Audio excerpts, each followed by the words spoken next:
Hi everyone, Aiden here with the etrailer. Today we're taking a look at the Hollywood Rack's Destination e-bike rack on our 2022 Nissan Murano. The Destination is a platform-style rack. You've got the bike in these trays, held in with some straps at the bottom, but primarily up at the top with our frame clamp.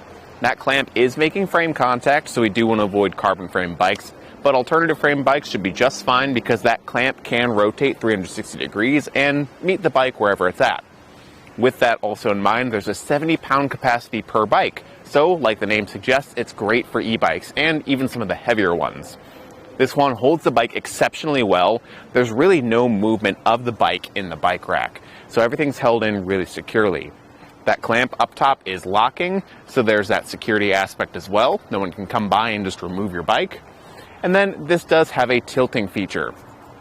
This one tilts in a really unique way. We've got a hand knob near the pivot point here that'll just loosen up and push out of the way. You can see that right here as I push it, and that frees it up. With everything being distributed right around this pivot here, it's really light and easy to set it down gently, almost a full 90 degrees. It gives us tons of room to open our back hatch, so if we need to get something out of the back, we can, or it just gives us a nice place to sit and change our shoes before or after our ride. You can see there's a ton of room to get in here and do that, so that's really great for those bike rides. And again, lifting this back up into place, it's really easy to do. If you've got it fully loaded up with e-bikes, it's not going to be super difficult to do on your own, and you don't have to be kind of crouching underneath the bike rack as you tilt it, like you might with other e-bike racks, like maybe the Yakima Onramp. The tilting feature there, for me, just isn't as comfortable, and it doesn't put you in a good position with the bike rack as all that weight is coming down to tilt. This is a much safer alternative. Getting the bike unloaded is pretty simple. We've got those straps at the bottom that I mentioned. We want to undo those first, pressing in on the gray buttons and pulling out the strap. Do that for all three. And then this does come with a ramp. I don't have it with me today because it attaches on the back side of the bike, so it'll slot into this oval shape right here and ramp down the back. Because we have this trailer in our way, there's really not room, but that ramp is really nice. It's a really wide ramp and a stable one too.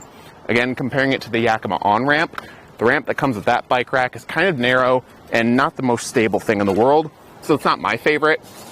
But some upsides to that one is that it can attach to either side of the bike rack, and it does store on the bike rack. The one for the Destination here, you're gonna have to keep in your car or your garage, so it's not as easy to maybe remember it. If you are forgetful, you might forget it if you do load up your bike and head out. With all that, let's get some measurements though. Our ground clearance is gonna be the lowest point at the back end, and that is gonna sit 15.5 inches off the ground. I think that's a pretty comfortable distance. Still watch out for some steep driveways and hills, but you should be just fine. And then for our distance added to the back, it is going to sit back 30.5 inches. Not too bad. It probably sticks out a bit further than some other racks out there, but it's still not terrible. We can fold it up though when bikes are unloaded.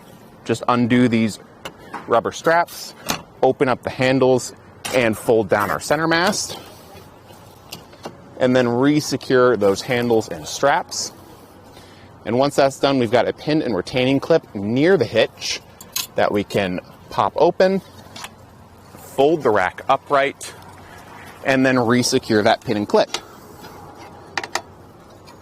This way, if we want to leave the bike rack in the hitch between rides, so it's quicker and easier to set up and go, we can, and it'll take up less room. In this state, it's only going to be sticking out about 14 inches, really only 13.5. So it's a lot more condensed and easier to pull into a parking spot, or maybe even your garage, depending on the room you have. Just keep in mind that it's back here still. Moving down to the hitch, we've got it working with our 2" by 2" receiver tube. That hitch pin is locking, key to the hand knobs up top, and it's got a built-in anti-rattle device. That's going to bind the hitch pin into the hitch pin hole, and it's going to keep things nice and solid while also being tool-free. And overall, if you're looking for an e-bike rack that's going to be easy to load because it has a ramp and easy to tilt because of the way this one tilts, this is the best option in my eyes there's a lot of options out there for ramp options or maybe even just e-bike racks in general. But if you want that ease of use, this one is definitely the way to go, and it's going to work well with your Murano. Thanks for watching.